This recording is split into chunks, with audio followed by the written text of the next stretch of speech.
गरीब बहू ज्योति की शादी आकाश से हुई थी। आकाश एक अमीर घर का लड़का था। शादी के बाद ज्योति अपने ससुराल में बहुत खुश थी। और वो खुश होती भी क्यों नहीं, आखिर उसे इतना प्यार करने वाला ससुराल जो मिला था। पर क्या सच में ज्योति को इतना प्यार करने वाला ससुराल मिला था, या इस प्यार के पीछे की सच्चाई कुछ और थी? मेरी प्यारी ज्योति बहू, कहाँ रह गई थी तू? तू जानती है ना, तेरे बिना इस घर का कोई भी सदस्य खाना नहीं खाता। जानती हूँ माँ जी, पर माँ का फ़ोन आ गया था। उनकी तबीयत अब पहले से ठीक है। डॉक्टर ने कहा है कि कुछ दिनों में उनको डिस्चार्ज कर दिया जाएगा। ये तो बहुत अच्छी बात है बहू। अच्छा बहू, तेरी बात तेरे पिताजी से हुई नहीं क्या? तेरे पिताजी कह रहे थे कि तुम्हारी माँ की तबीयत जैसे ही ठीक होगी, वो हमें हमारी 4 चक्के की गाड़ी, 5 तोला सोना और यही कुछ 1-2 लाख रुपए बिना कुछ कहे हमारे घर भिजवा देंगे। इस बारे में तो मुझे कुछ नहीं पता माँ जी, और ना ही मेरे पिताजी से बात हुई है। वैसे माँ जी, अगर पिताजी ने आपको ज़ुबान दी है तो वो अपनी ज़ुबान पूरी करके रहेंगे। कोई बात नहीं बहू, मैं तो बस ऐसे ही पूछ रही थी। तुम्हारी माँ अब ठीक है ना, यही बहुत है। सामान और पैसे का क्या है, वो कौन सा भागे जा रहे हैं। आजा, खाना खा ले बेटी। अब ज्योति अपनी सास सुशीला, जेठानी कविता और पति आकाश के साथ खाना खाकर अपने कमरे में चली जाती है। ज्योति के जाते ही कविता अपनी सास और अपने देवर से कहती है, लो सुन लिया, और कर लो गरीब घर की लड़की से शादी। बना लिया ना इस गरीब लड़की को इस घर की बहू। क्या कहा था मैंने कि इसके माँ बाप बहुत गरीब है, वो हमें इतना सब कुछ नहीं दे पाएंगे। माँ, अब तो मुझे भी भाभी की बातें सच लगने लगी है। कहीं ऐसा ना हो कि हमें कुछ ना मिले। इसके पिताजी ने जो हमें बड़े बड़े सपने दिखाए थे, कहीं वो अधूरे ना रह जाए। अरे कोई बात नहीं बेटा, बस कुछ दिन की बात है। इसकी माँ ठीक होने ही वाली है। जैसे ही माँ इसकी घर आएगी, वैसे ही मैं इसके पिताजी से इस बारे में बात करूंगी। इस बात से अनजान ज्योति कि उसे अपने ससुराल में जो प्यार मिल रहा है, वो बहुत जल्द उससे छीनने वाला है। ज्योति अपने ससुराल वालों का बहुत अच्छे से ख्याल रखती है, पर समय के साथ उसके ससुराल वालों का बर्ताव उसके लिए बदलने लगता है। और एक दिन ज्योति की माँ की तबीयत बिगड़ जाती है। उनका देहांत हो जाता है। ये सदमा ज्योति के पिता बर्दाश्त नहीं कर पाते और वो भी चल बसते हैं। ज्योति एक साथ अपने माता पिता को खो बैठती है। कुछ दिनों बाद ज्योति अपने मायके से ससुराल आती है। आ गई मेरी प्यारी बहू। अच्छा, आप जल्दी से अपना बैग खोल कर दिखा कि मायके से क्या क्या लेकर आई है। माँ जी, ये आप क्या कह रही हैं? मेरी माँ की तबीयत खराब थी, वो इस दुनिया में नहीं रही, और मेरे पिताजी भी मुझे छोड़कर चले गए। भला मैं अपने मायके से क्या लेकर आऊंगी? लो कर लो बात। ना अब इसकी माँ जिंदा है, ना ही पिताजी। वैसे तो तुम बड़ा बोलती थी कि तुम्हारे पिताजी जुबान के बड़े पक्के हैं, पर तुम्हारे पिताजी तो बिना अपनी जुबान पूरी किए चले गए। ज्योति बहू, अपने भाई को फ़ोन करके कह दे कि अगर उन्होंने जल्द से जल्द हमें दहेज का सामान नहीं दिया तो हम तुझे तेरे घर वापस भेज देंगे। फिर पड़ी रहना अपने मायके में। अब कविता और सुशीला वहाँ से चली जाती हैं। आज अपनी सास और जेठानी का असली रूप देखकर ज्योति पूरी तरह से टूट जाती है और आकाश के आने का इंतज़ार करने लगती है। इंतज़ार करते करते ज्योति की आंख लग जाती है। रात से कब सुबह हो जाती है ज्योति को पता ही नहीं चलता। और जब कविता उसे आवाज़ लगाती है तो अचानक से उसकी आंख खुलती है। अरे ये क्या, रात से सुबह हो गई और मुझे पता भी नहीं चला। दीदी मुझे कब से आवाज़ लगा रही है।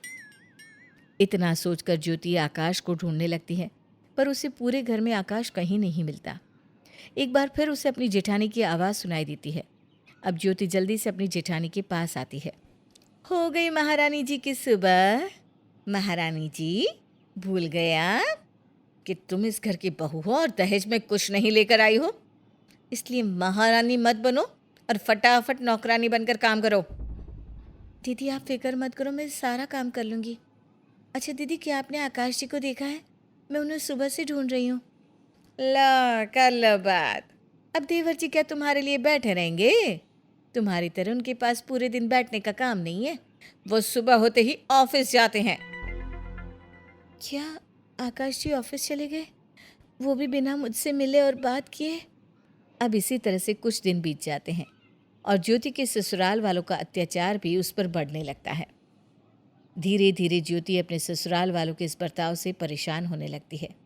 अब आकाश भी उससे सही तरीके से बात नहीं करता था। ये बात ज्योति को बहुत बुरी लगती है। ऐसे ही एक दिन, आकाश जी, माना कि मेरे पिताजी ने आप लोगों से वादा किया था कि वो आपको 5 तोला सोना, 4 चक्के की गाड़ी और कुछ पैसे देंगे। मैं जानती हूँ कि हम लोग बहुत गरीब हैं, पर मैं अपने पिताजी को बहुत अच्छे से जानती हूँ।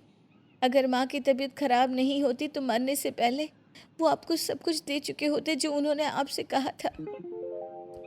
अगर तुम्हारे पिताजी कुछ देना चाहते तो तुम्हें खाली हाथ विदा नहीं करते, पर हम लोगों ने तुम्हें फिर भी अपनाया, इतना प्यार किया, और तुमने क्या किया? अपने पिताजी के साथ मिलकर मेरे परिवार वालों को धोखा दिया। पर आकाश जी, आप मेरे पिताजी की हालत जानते थे। ज्योति आकाश को बहुत समझाने की कोशिश करती है, पर आकाश उसकी एक नहीं सुनता और समय के साथ आकाश के सब्र का बांध अब टूटने लगता है। और एक दिन सुशीला और कविता के कहने पर ज्योति अपने भाई से मिलने जाती है, पर उसका भाई उससे सारे रिश्ते नाते तोड़ लेता है। और जब ये खबर ज्योति के ससुराल वालों को मिलती है तो ज्योति के आते ही, बेटा, अब हमें कुछ नहीं मिलने वाला, क्योंकि देने वाला तो खुद चल पड़ा। अब इस गरीब को हम अपने घर का सर दर्द क्यों बनाए? बेटा देख, मैं तेरी शादी बहुत अमीर घर में कराऊंगी, छोड़ दे इस लड़की को। माँ, मैं खुद भी इस लड़की के साथ नहीं रहना चाहता। वो तो आप लोगों ने कहा, इसलिए मैंने इस गरीब से शादी की थी। इस तरह से ज्योति के ससुराल वाले उसे घर से धक्के मारकर निकाल देते हैं। बेचारी ज्योति के सामने मरने के अलावा और कोई दूसरा रास्ता नहीं बचता। वो एक नदी में जाकर कूद जाती है, पर यह सब कुछ एक मछुआरा देख लेता है और वो जल्दी से नदी में कूदकर ज्योति की जान बचा लेता है। कुछ देर बाद जब ज्योति की आंख खुलती है, मैं कहाँ हूँ? मुझे किसने बचाया? बिटिया, तुम मेरे घर में हो और मैंने तुम्हारी जान बचाई। अब तुम आराम करो, उसके बाद मुझे बताना कि तुम कौन हो, कहाँ से आई हो। अरे ओ सरला, जल्दी से बिटिया के लिए कुछ खाने को ले आ, बिटिया को होश आ चुका है। काका, ये आपने क्या किया? आपने क्यों मुझे बचाया? मुझे मर जाने दिया होता, मैं और जीना नहीं चाहती। पर क्यों बिटिया? सरला और उसके पति मोहन के पूछने पर ज्योति अपनी दुख भरी कहानी सरला और उसके पति को सुनाती है। ज्योति की कहानी सुनकर सरला की आंखों में आंसू छलक आते हैं। न जाने क्या रखा है इस दहेज और अमीरी गरीबी में। बिटिया, तुम्हारे ससुराल वालों ने तुम्हारे साथ जो किया बहुत गलत किया, पर अब तुम फिक्र मत करो, हम हैं ना। हाँ बेटा, सरला बिल्कुल सही कह रही है। वैसे भी हमारी कोई औलाद नहीं है, पर तुम्हें पाकर ऐसा लग रहा है कि हमें औलाद मिल गई। क्योंकि सरला और उसके पति मोहन की अपनी कोई औलाद नहीं होती, इसलिए वो दोनों ज्योति को अपनी बेटी के रूप में अपना लेते हैं और ज्योति पुरानी सारी बातों को भूलकर उनके साथ एक नई जिंदगी की शुरुआत करती है। ज्योति सरला और मोहन के साथ अपनी खुशहाल जिंदगी जी रही थी, पर वो कहते हैं ना, खुशियाँ ज़्यादा देर तक रुकती नहीं। ऐसा ही कुछ ज्योति के साथ होने वाला था। एक दिन जब मोहन मछलियाँ पकड़कर घर आता है तो बुखार से तप रहा था। काकी देखो तो, काका का सर तप रहा है और उनका शरीर भी नीला पड़ चुका है। काकी, हमें जल्दी से काका को हॉस्पिटल लेकर जाना चाहिए। अरे नहीं बिटिया, अब हमारे पास इतना समय नहीं कि हम हॉस्पिटल में जा सके। हम जब मछली पकड़कर घर आ रहे थे तब रास्ते में हमें एक जहरीले सांप ने काट लिया। हमारे पास अब थोड़ा ही समय बचा है। क्या आपको सांप ने काटा है? हे भगवान, आखिर तो हम गरीब से चाहता क्या है? सरला, क्यों इतनी भावुक हो रही हो? इस धरती पर जो आता है एक ना एक दिन उसे जाना ही होता है। इसलिए आज मैं अपनी ज्योति बिटिया से एक वादा लेना चाहता हूँ। ज्योति बिटिया, जब तेरे ससुराल वालों को उनकी गलती का एहसास हो जाए तो तू उन्हें माफ़ कर देना बिटिया। हाँ काका, मैं आपसे वादा करती हूँ, मैं सबको माफ़ कर दूंगी। बस आप हमें छोड़कर मत जाओ। मैं पहले ही अपने माता पिता को खो चुकी हूँ, अब आपको खोना नहीं चाहती। इतना बोलकर ज्योति रोने लगती है और कुछ ही देर में मोहन इस दुनिया से चल बसता है। मोहन के जाने के बाद ज्योति और सरला बिल्कुल अकेली हो चुकी थी। अब घर चलाना मुश्किल हो रहा था। ज्योति पढ़ी लिखी थी और उसने नर्स का कोर्स भी किया था। इसलिए एक दिन, काकी, अब मैं पहले से ठीक हूँ। मैं पुरानी सारी बातें भी भूल चुकी हूँ। अब काका हमें छोड़कर जा चुके हैं। आप कब तक मेरा बोझ उठाएंगी? इसलिए मैं सोच रही थी कि क्यों ना अब मैं बाहर जाकर काम करूँ। पर बेटा, तू काम क्या करेगी? काकी, मैंने नर्सिंग का कोर्स किया था ताकि मैं कुछ कर सकूं, पर मेरी शादी इतनी जल्दबाजी में हो गई कि मैं कुछ कर ही नहीं पाई। शायद भगवान ने मुझे एक और मौका दिया है ताकि मैं आपके लिए कुछ कर सकूं। इस तरह से ज्योति हॉस्पिटल में जाकर नौकरी की तलाश करती है, पर उसे कहीं नौकरी नहीं मिलती। थक हार कर ज्योति घर आने लगती है। तभी वो देखती है कि एक डॉक्टर जो हॉस्पिटल से बाहर ही निकली है, उसे एक गाड़ी वाला मार कर चला गया। उस समय रोड पर कोई नहीं था सिवाय ज्योति के, इसलिए ज्योति खुद डॉक्टर को उसी हॉस्पिटल में ले जाती है। कुछ समय बाद जब डॉक्टर की आंखें खुलती है तो नर्स डॉक्टर से कहती है, अच्छा हुआ डॉक्टर निर्मल जो आपको होश आ गया, वरना जिस तरह से आपके सर से खून निकल रहा था, हम सब तो डर ही गए थे कि कहीं आप कोमा में ना चले जाएं। वैसे आप कैसे हैं डॉक्टर? मैं पहले से ठीक हूँ, पर तुम कौन हो? ये मिस ज्योति है। आज इन्हीं की वजह से आपकी जान बच पाई है। ये तो मेरा फ़र्ज़ था, और वैसे भी मैं घर ही जा रही थी और मेरी आंखों के सामने ये हादसा हो गया। आज से कुछ साल पहले मेरी भी किसी ने जान बचाई थी और आज मैंने इनकी जान बचाकर अपना एक कर्ज चुका लिया। हॉस्पिटल में तुम्हारा कोई रिलेटिव एडमिट है क्या? मेरा अपना तो कोई नहीं है सिवाय मेरी काकी के। मैं यहाँ नौकरी के लिए आई थी, पर यहाँ वैकेंसी नहीं है। किसने कहा तुमसे कि तुम्हारे लिए नौकरी नहीं है? आज से और अभी से तुम मेरी पर्सनल असिस्टेंट हो। कल से आ जाना। नौकरी मिलते ही ज्योति की खुशी दुगनी हो जाती है। घर आकर ज्योति सारी बात सरला को बताती है और अगले दिन से हॉस्पिटल जाने लगती है। हॉस्पिटल जाती ही ज्योति को उसका पहला पेशेंट मिलता है, और जब ज्योति अपने पेशेंट को देखने के लिए रूम में जाती है तो वो हैरान रह जाती है। ज्योति, तुम? आकाश जी, आप यहाँ और इस हाल में? ये सब कैसे हुआ? ज्योति, बुरे के साथ हमेशा बुराई होता है। तुम्हारे जाने के बाद। माँ जी, जिस तरह से आप ज्योति को इस घर से धक्के मारकर निकाल चुकी हैं, वैसे ही आप अपने इस सौतेले बेटे को कब धक्के मारकर निकालोगी? बहू, जब तक ये मनहूस आकाश की प्रॉपर्टी हमारे नाम नहीं हो जाती तब तक। तू भूल गई क्या बहू? मैंने इसके पिताजी से इसकी प्रॉपर्टी के लिए ही तो शादी की थी, पर मरते हुए इसके पिताजी ने सारी धन दौलत आकाश के नाम कर दी। हम उससे उसकी प्रॉपर्टी तब तक नहीं ले सकते जब तक वो 26 साल का नहीं हो जाता। इसलिए बस हमें 2 दिन और इंतज़ार करना होगा। 2 दिन बाद ये 26 का हो जाएगा। तो माँ जी, कुछ कीजिए ना। कहीं ऐसा ना हो कि एक दिन आकाश को सब पता चल जाए और वो हमें भी इस घर से धक्के मारकर निकाल दे। बहू, मैंने कहा ना, बस 2 दिन और।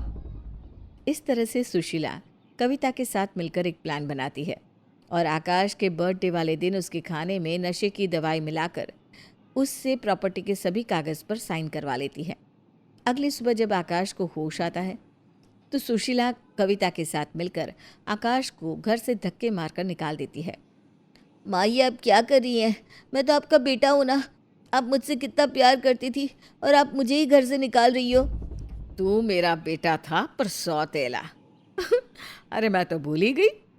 जब मैंने तेरे पिताजी से शादी की थी तब तू सिर्फ 2 साल का था और तुझे तो कुछ पता ही नहीं। आज मैं तुझे सच सच बता देती हूँ।